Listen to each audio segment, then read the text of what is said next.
Today, we're diving deep into the myths and legends of one of the Old West's most notorious figures, Billy the Kid. Get ready as we debunk some of the biggest lies that have surrounded this infamous outlaw for over a century. Number 1. Billy the Kid killed 21 men. The legend that Billy the Kid killed 21 men, one for each year of his life, is deeply ingrained in popular culture. This figure is largely a myth, propagated by sensationalized media and embellished stories. Historians have rigorously examined the available evidence and agree that the actual number of people Billy the Kid killed is significantly lower, with estimates ranging from 4 to 9. One of the key reasons this myth persists is due to the nature of 19th century journalism. Newspapers at the time often exaggerated stories to attract readers. The Wild West, with its lawlessness and colorful characters, provided ample material for such sensationalism.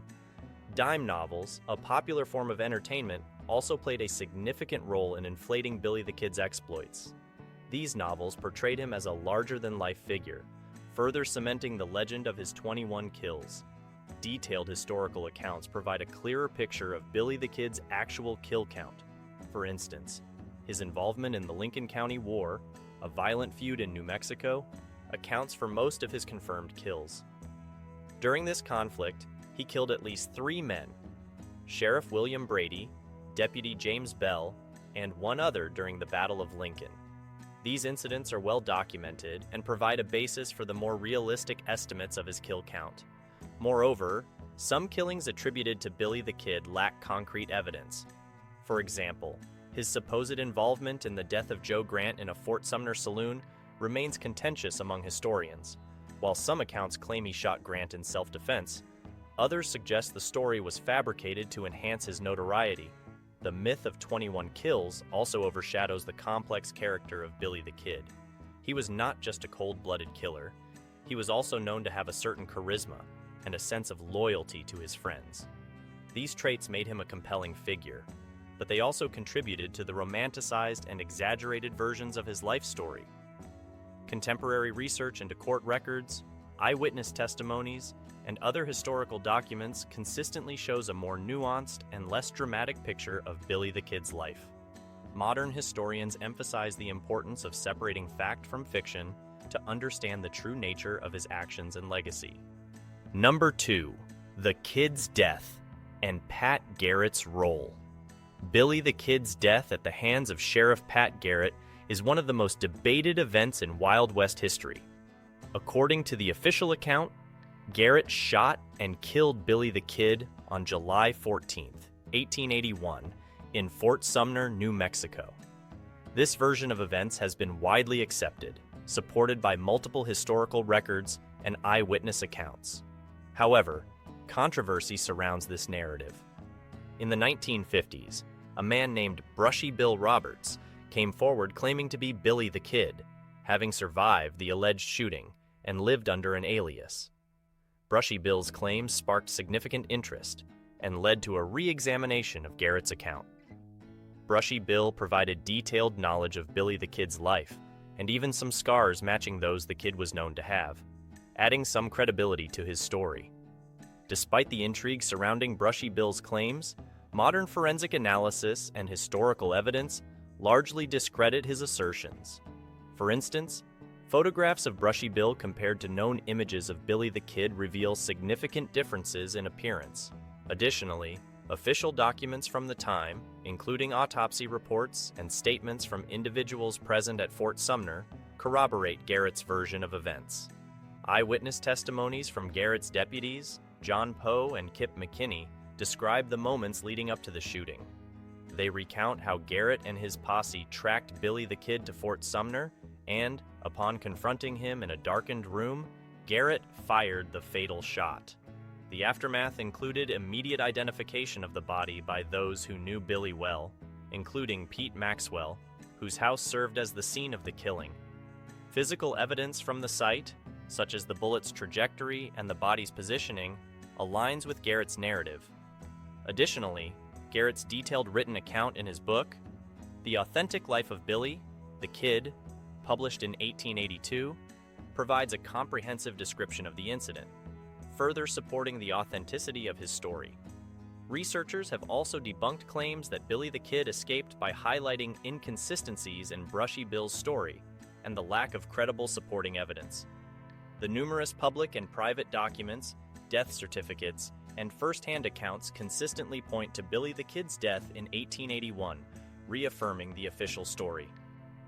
Number 3. Billy the Kid as a Robin Hood figure. The portrayal of Billy the Kid as a Robin Hood figure is a widely held myth. Contrary to this romanticized image, Billy the Kid's actions were largely driven by personal gain and survival rather than altruism. Historical accounts and records reveal that his involvement in criminal activities was primarily influenced by the turbulent environment of the Lincoln County War and personal vendettas. During the Lincoln County War, Billy the Kid aligned himself with the Regulators, a group formed to avenge the murder of John Tunstall, a rancher and merchant. While some might view this as a noble cause, it was more about loyalty and seeking revenge against rival factions. The conflict was essentially a violent feud between competing business interests, with Billy playing a central role in the chaos that ensued.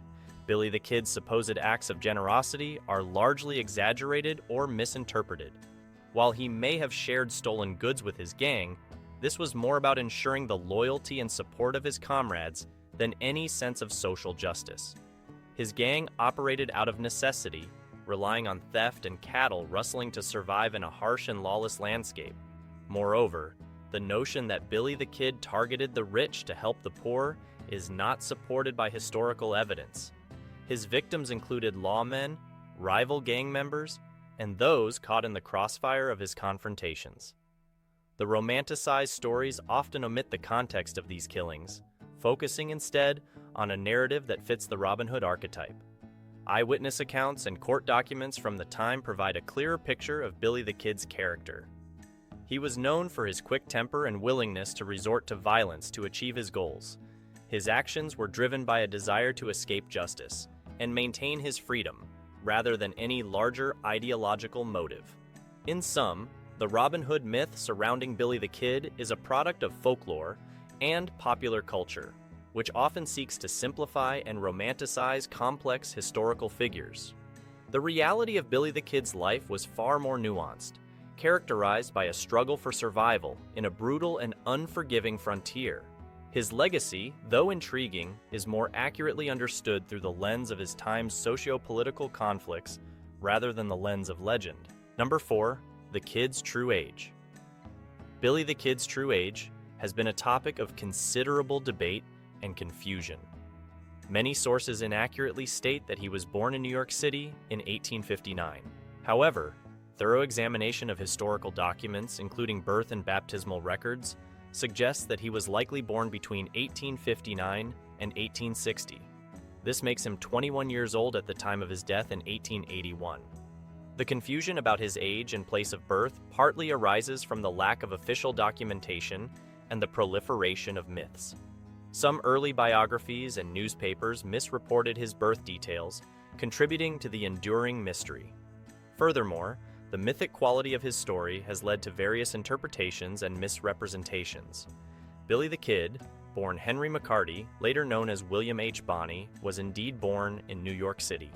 However, exact dates were often not meticulously recorded during that era, leading to discrepancies.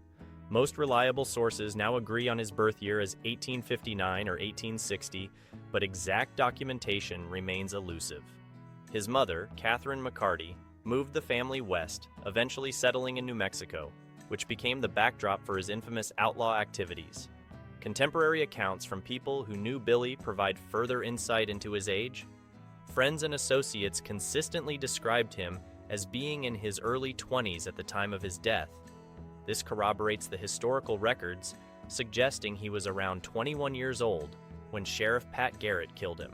The mythologizing of Billy the Kid's life, including his age, has been fueled by dime novels, movies, and folk tales. These sources often prioritize sensationalism over accuracy, contributing to the confusion about his true age. Historians have had to sift through a mix of factual information and exaggerated storytelling to piece together a more accurate biography.